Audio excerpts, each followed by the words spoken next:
मी काही हिंदीमधनं सुरुवात करणार नाही. जरी आंतरराष्ट्रीय राष्ट्रीय वृत्तपत्र आणि प्रसार माध्यमं सगळी आली असली तरी मला माझ्या भाषेचा अभिमान आहे. त्यामुळे मी पहिल्यांदा मराठीतनंच बोललो. तर पहिली गोष्ट, आज आम्ही 2-3 मुद्देच सांगणार आहोत आणि ती पत्रकार परिषद कशी खोटी होती, जनतेची दिशाभूल करणारी होती, राष्ट्रीय वातावरणात गोंधळ घालणारी होती आणि इलेक्शन कमिशनला खोटे काहीतरी दिशा दाखवण्याचं काम करणारी होती. हे माझ्या हातात पत्र आहे. दिस इज डेटेड 8 मार्च 2023. ह्याच्यामध्ये आम्ही काढलेल्या प्रेस रिलीजमध्ये आम्ही स्पष्ट म्हणतो, ते इंग्रजीमध्ये आहे म्हणून मी इंग्रजीत वाचून दाखवतो की there was also discussion regarding NCP is going to be part of the government or going to play a role of main opposition party. The locally newly elected MLAs of the NCP local unit of Nagaland were of the opinion that we must be part of the government, which is going to be headed by Mr. Rio, Chief of NDPP, Nationalist Democratic Progressive Party and Chief Minister of Nagaland, in the larger interest of the state of Nagaland and our own good relationship. This was left to Nationalist Congress Party's National President, Honorable Shri Sharad Pawar, to be part or not to be part of the Nagaland government. On Tuesday morning, after listening to the Northeast in charge, and he took a decision, Sharad Pawar took a decision to accept the leadership of Mr. Rio as Chief Minister of Nagaland in the larger interest of the state of Nagaland, and subsequently he cleared the proposal of NCP legislature party leader and his team. आता ह्याच्यात कुठे एनडीएचा उल्लेख आहे का? स्वतः मुख्यमंत्री बीजेपीचे आहेत का? मग असं म्हणणं की आम्ही आधीपासूनच एनडीए मध्ये होतो, हे त्यांचं जे स्वप्न आहे ना, त्यांना वारंवार असं डोळ्यासमोर दिसत असतं. NDA NDA NDA NDA. हे पत्र काळ्यावरचं पांढरं. आम्ही कधीच एनडीएचा भाग नव्हतो. हे संपूर्ण त्या खोटं पत्रकारांना सांगून देशाची, महाराष्ट्रातल्या जनतेची आणि इलेक्शन कमिशनची दिशाभूल करण्यासारखं आहे. आणि त्यांनी पत्र दाखवलं नाही. मी पत्रकार परिषद पूर्णपणाने बघितली, त्यांनी कुठेही पत्र दाखवलं नाही. ही आमची प्रेस रिलीज आहे, ज्याच्यात स्पष्ट होतं की रिओ स्वतः एका वेगळ्या पक्षाचे आहेत. किंबहुना रिओ आणि बीजेपी हे एकमेकांविरुद्ध लढले होते. नंतर बीजेपीने त्यांना समर्थन दिलं आणि नंतर एनसीपीनेही समर्थन दिलं. त्याच्यामागे काही राजकीय भूमिका होत्या, पण त्याच्यात कुठेही एनडीएला समर्थन देत आहोत असं कुठेही म्हटलेलं नाही. जे काही त्या पत्रकार परिषदेत सांगितलं गेलं हे संपूर्णतया खोटं होतं.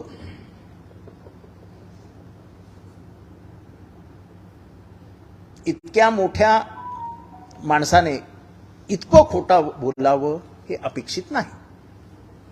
दुसरी गोष्ट, त्यांचं म्हणणं होतं की पीए संगमाचं जजमेंट जे 2003 साली आलं होतं, ते पण लेजिस्लेटिव्ह पार्टीच्या ताकदीवरती आले होतं.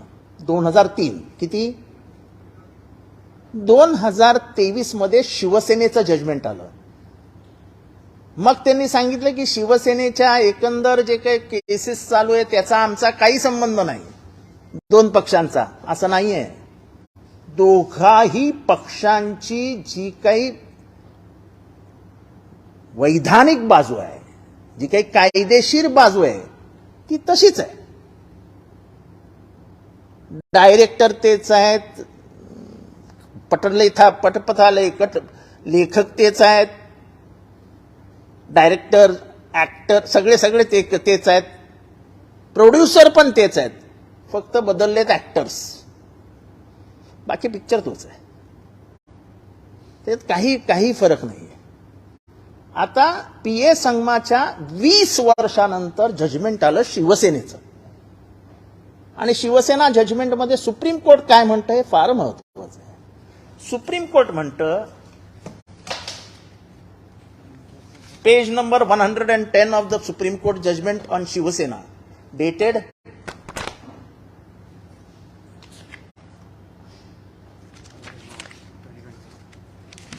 मार्चमध्ये आलेलं जजमेंट आहे ते.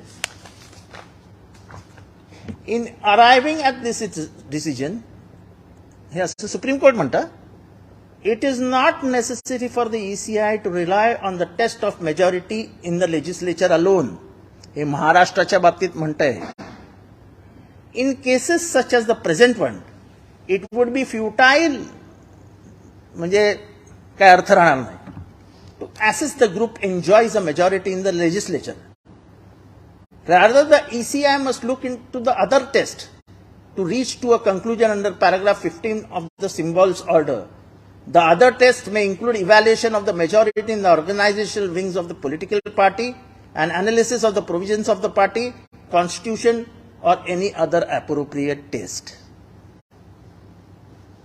हे सुद्धा जे ते बोलले की सगळे जजमेंट हे फक्त लेजिस्लेटिव्ह मेजॉरिटीवर येतात, हे अतिशय चुकीचं आहे. हा त्याच्यातला सर्वात मोठा पुरावा Subhash Desai versus secretary government of India, government of Maharashtra. आणि ह्याच्यात त्यांनी स्पष्टपणाने म्हटलेलं आहे की इलेक्शन कमिशननी हा घेतलेला निर्णय हा एकाच लेजिस्लेचर पार्टीला मनात धरून घेतलेला आहे आणि तो काही योग्य नाही. त्यांनी वेगवेगळ्या टेस्ट घ्यायला हव्या होत्या, म्हणजे व व्यवस्थित निर्णय आला असता. त्याच्यामुळे संगमाचं जजमेंट 20 वर्षांपूर्वीचं जजमेंट चेंज होत जातात, डायनामिक्स चेंज होत जातात आणि त्यामुळे सुप्रीम कोर्टाने जे लेटेस्ट दिलेलं जजमेंट असतं ते सगळ्या जजमेंटला सुपरसीड करून टाकतं. हे शिवसेनेच्या बाबतीत त्यांनी दिलेलं जजमेंट आहे.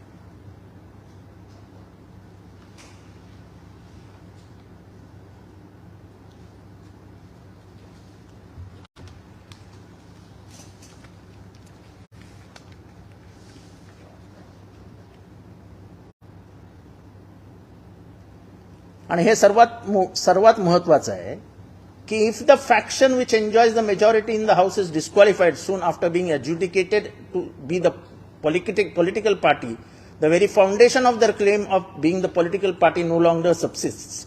Even if they are not disqualified, the foundation of their claim is still on uncertain ground at the time of adjudication. This is not constitutionally desirable outcome. ह्याचा अर्थ असा की जेव्हा त्यांच्या विरोधात डिस्क्वालिफिकेशन पिटिशन फाईल केलं जातं त्यांच्या सदस्यतेवरच प्रश्नचिन्ह निर्माण होतं. त्याच्यामुळे ज्यांच्या सदस्यतेवर प्रश्नचिन्ह आहे अशांची मोजणी पक्षाचा माप मोजण्यासाठी घेण्यात येणं हे चुकीचं आहे असं सुप्रीम कोर्टाचं म्हणणं आहे, माझं नाही. आणि त्याचे हे पुरावे ते हे सगळे जजमेंट्स आहेत. आणि हे सर्वात महत्वाचं, to hold that it is a legislative party which appoints the whip would be to sever the figurative umbilical cord which connects a member of the house to the political party. It would mean that legislature could rely on the political party for the purpose of setting up them for election, that their campaign would be based on the strength and the weakness of the political party and its promises and policies, and that they could appeal to the voters on the basis of their affiliation with the party, but that they can disconnect themselves entirely from that very party and be able to function as the group of MLAs which no longer owes even a hint of alliance to the political party. This is not the system of governance that is envisaged by the Constitution. In fact, the 10th schedule guards against precisely this outcome. आता ह्याचा अर्थ असा की मला पक्षाने उमेदवारी दिली, माझ्या पक्षाच्या एबी फॉर्मवरती पक्षाच्या ज्यांनी नेमणूक केली आहे त्यांनी सही केली, शरद पवार साहेब माझ्या प्रचाराला आले, आम्ही एक महाराष्ट्र राज्याला स्वप्न दाखवलं, त्याची पूर्तता करू असं सांगितलं.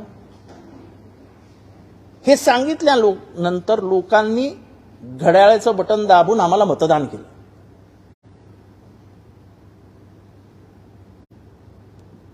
म्हणजे पक्षाचा आणि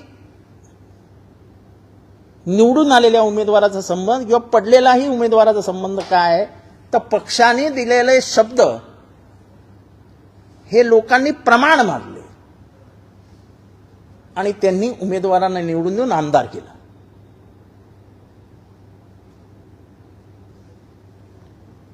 प्रत्येक आई जेव्हा मुलाला जन्म घालते तेव्हा एक नाळ असते, नाळ. आमदारांची पक्षाची एक नाळ असते, ती तुम्हाला अशीच तोडता येत नाही. ज्याला त्यांनी इथे म्हटलेलं इंग्लिशमध्ये umbilical cord, umbilical cord which cannot connect the member of the house to the political party. म्हणजे मी उद्या आमदार झालो आणि उद्या ठरवलं मी की जाऊन चला जाऊ दे रे सोड ना यार, समोर जाऊन बसू, असं नाही चालत. आणि म्हणून ह्याच्यामध्ये त्यांनी सांगितलेलं आहे की जो राजकीय पक्ष आहे त्यालाच व्हीप अपॉइंट करण्याचा अधिकार आहे आणि त्यालाच नेतृत्व कोणी करावं हे देखील सांगण्याचा अधिकार आहे. आणि म्हणून त्यांनी शिवसेनेच्या जजमेंटमध्ये व्हीप सुनील प्रभूला दिलं आणि leader of the house Chaudhary Ajay Chaudhary यांना दिलं. तर तुमच्या ही गोष्ट लक्षात आली असेल की कुठल्याही खोट्या आधारावरती पत्रकार परिषद घेऊन तुम्ही महाराष्ट्राची दिशाभूल करू शकत नाहीस. भावनिकरित्या बोलायचं झालं तर ह्या पक्षाचा जन्मदाता कोण आहे? अख्ख्या महाराष्ट्राला माहिती आहे की पूर्ण देशामध्ये या पक्षाचा निर्माता शरद पवार आहेत.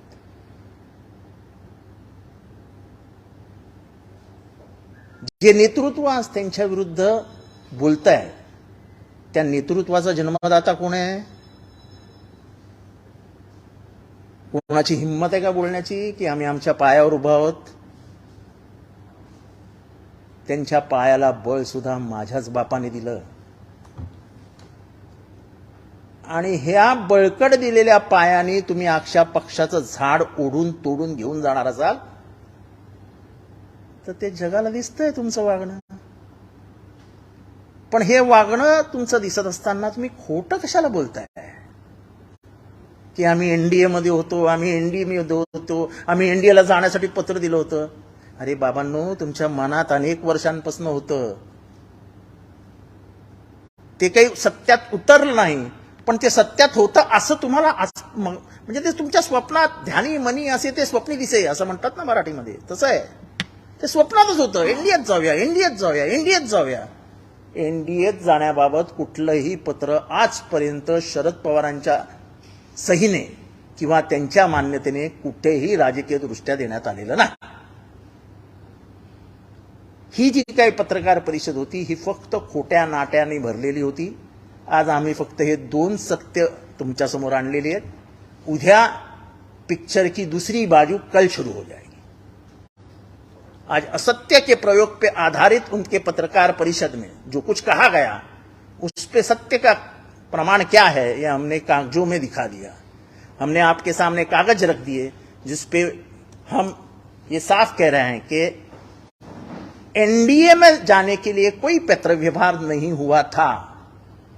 रियो ये कोई बीजेपी के मुख्यमंत्री नहीं है, वो अलग पक्ष के मुख्यमंत्री है जो बीजेपी के खिलाफ चुनाव लड़के मुख्यमंत्री बने हैं. और उस मुख्यमंत्री को समर्थन देने की बात एनसीपी के आमदारों ने कही, विधायकों ने कही, जिसको शरद पवार जी ने मान्यता दी. वो कोई बीजेपी का गवर्नमेंट नहीं था. तो एनडीए में ज्वाइन करना ऐसा खत अगर पटेल साहब दिखा देंगे तो मुझे बहुत अच्छा लगेगा. उनके बातों बातों में उन्होंने ये तो कह दिया कि एनडीए में जाने के लिए खत लिखा था, एनडीए में जाने के लिए खत लिखा था, लेकिन दिखाया तो कुछ नहीं. तो हम मांग कर रहे हैं कि भाई दिखा दो हमारे मालूमात के लिए. हम जनता के सामने पूरी ताकत से ये मालूमात रख रहे हैं जो असलियत के आधार पर है. दूसरी वो चीज वो कहते हैं कि शिवसेना के इसके जजमेंट का हमारा कोई संबंध नहीं. बिल्कुल संबंध है. सब स्क्रिप्ट वही है, डायरेक्टर वही है, पटकथा लेखक वही है, फाइनेंसर वही है, सब चीज समान है. सिर्फ एक बदल हुआ है, वो है एक्टर्स में. एक्टर्स बदली हुई है. उधर का लीडिंग हीरो अलग था, इधर का लीडिंग हीरो अलग है. पर उधर लीडिंग हीरो एक था, इधर लीडिंग हीरो 4-5 है। अभी तुम कुछ पहचान आपको भी होनी चाहिए ना। आप इतने वर्ष पत्रकारिता करते हो तो आपको भी मालूम होने चाहिए पिछले 3-4 साल से क्या चालू था महाराष्ट्र में।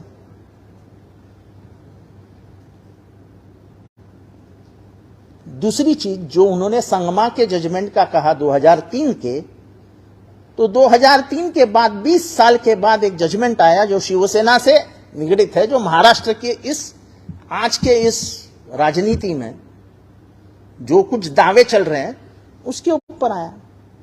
उसके ऊपर सुप्रीम कोर्ट ने साफ कहा कि तुम लेजिस्लेटिव पार्टी, विधायक दल की ताकत के ऊपर पक्ष नहीं ले सकते हो।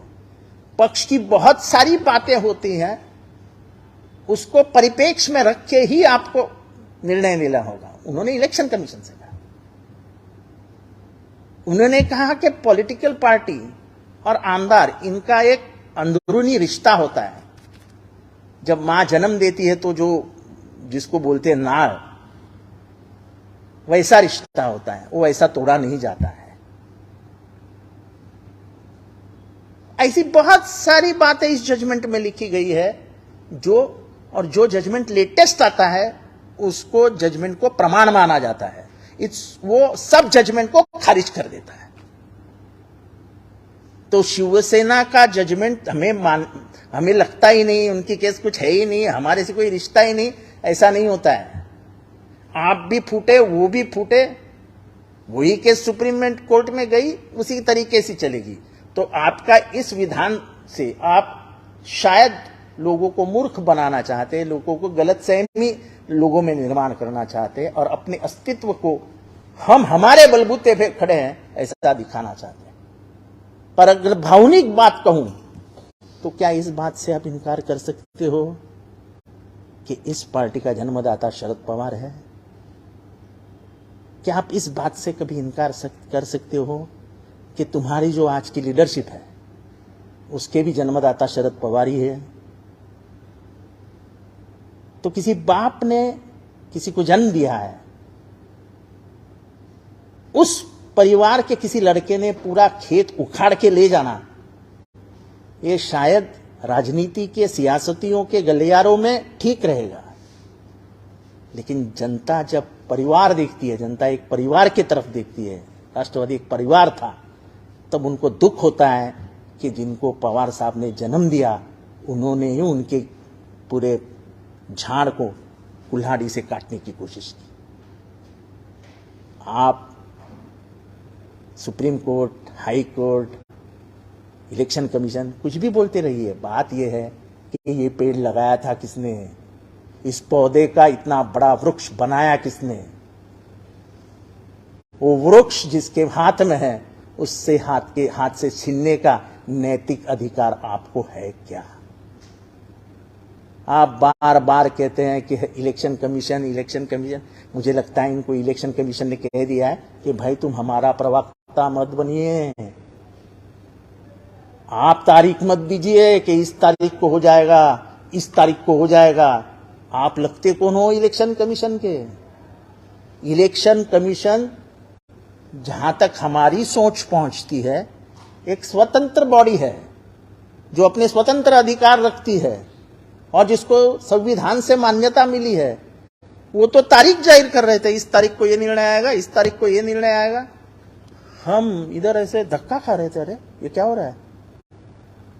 अभी वो बोले हैं कुछ नवंबर दिसंबर तक आ जाएगा, यानी अभी डेट नहीं बोले, अभी मंथ बोले हैं, यानी उनको मालूम है, लगता है कि इलेक्शन कमीशन में क्या होने वाला है। हो सकता है उनके सियासती दिल्ली में ज्यादा संबंध है तो उनको पता चलता होगा। अभी के लिए सिर्फ इतनी बात मैं रखता हूं।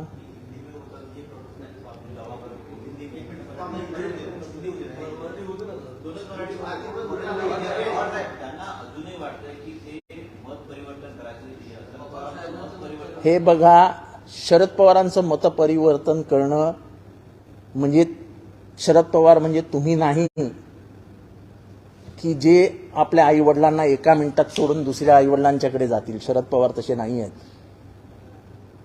शरद पवारांनी जे बाळ जन्माला घातलं, त्या बाळाचं संगोपन केलं, त्याच्यावर संस्कार केले. स्वतःच्या घरात काही न घेता त्यांनी सगळ्यांच्या घरात दिलं. स्वतःच्या पोरीला काही त्यांनी घेतलं नाही, पण बाकी सगळ्यांना दिलं. आणि ते सगळे मिळून आज शरद पवारांचे पाय कापायला बघतायत. शरद पवार साहेबांनी लावलेल्या वृक्षाचा जेव्हा वटवृक्ष झालाय तेव्हा त्याच्या मुळावर घाव घालताना दिसत आहेत. शरद पवारांचं मतपरिवर्तन असं जर त्यांना वाटत असेल तर मला त्यांच्या बुद्धीची कीव येते की ते शरद पवारांना ओळखूच शकले नाहीत. फक्त स्वतःच्या स्वार्थासाठी ते साहेबांजवळ राहिले. आणि जेव्हा आता आपला स्वार्थ पूर्ण होत नाही तेव्हा ते साहेबांना सोडून निघून गेले.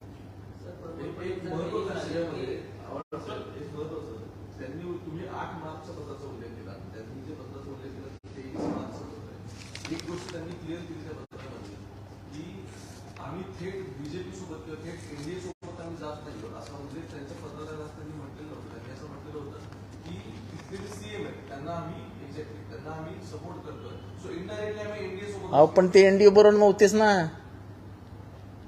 तो मुख्यमंत्रीच वेगळ्या पार्टीचा आहे. हे काय नाही मला माहित नाही. त्यांनी 23 मार्चला त्यांनी कुठल्या सहीचं पत्र पाठवलं मला माहित नाही. कारण का पक्ष 30ला काहीतरी झाला वगैरे. त्यांनी 23 मार्चचं कुठलं पत्र मला माहित नाही. 30 मार्च पर्यंत तरी शरद पवारच अध्यक्ष होते ना. अगदी नाही म्हटलं त्यांच्या आक्षेपाला आपण दिलं तरी तेच होते ना. मग त्यांचं हे 8 मार्चचं पत्र हे तुमच्या समोर आहे ना. ह्याच्यात कुठे एनडीए शब्द येतो, ह्याच्यात कुठे बीजेपी शब्द येतो नाही. 23 मार्चला दुसरं पत्र देण्याचा अधिकारच कोणाला नाहीये. हा अधिकाराचा प्रश्न आहे.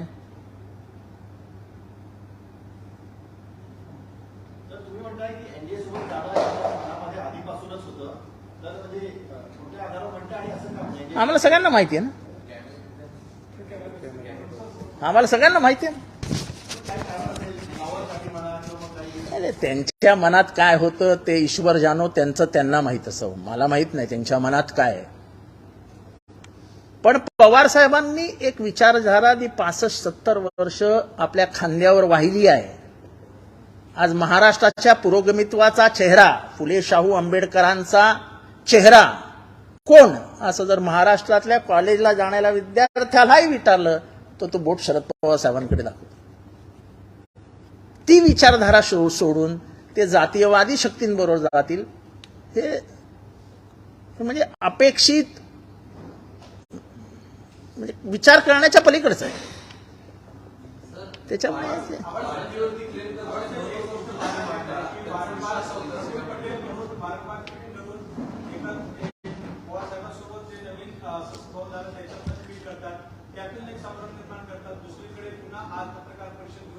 संभ्रम निर्माण करताना ते सांगतात की त्यांच्या बाजूला संभ्रम आहे, कार्यकर्त्यांमध्ये संभ्रम आहे, लोकांमध्ये संभ्रम आहे. आम्ही संभ्रम दूर करण्याचा प्रयत्न. आमच्यामध्ये कुठलाही संभ्रम नाही. आम्ही एका नेतृत्वाबरोबर आहोत. त्याच नेतृत्वाबरोबर राहू. मेलो तरी हरकत नाही. पण जे रक्त अंगात आहे त्या रक्तात शरद पवार आहेत. आणि असे असंख्य लाखो कार्यकर्ते महाराष्ट्रात आहेत. ते सत्तेच्या लाचारीसाठी स्वतःची मान किंवा स्वतःचा स्वाभिमान गहाण टाकणार नाहीत.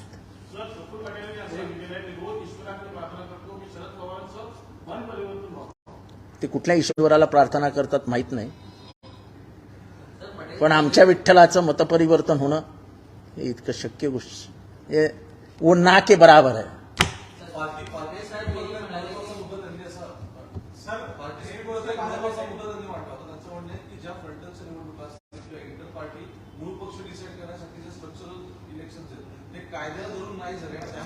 मला वाटतं की 30 तारखेपर्यंत ते ह्याच पार्टी म्हणजे आतापर्यंत ते ह्याच पक्षात होते.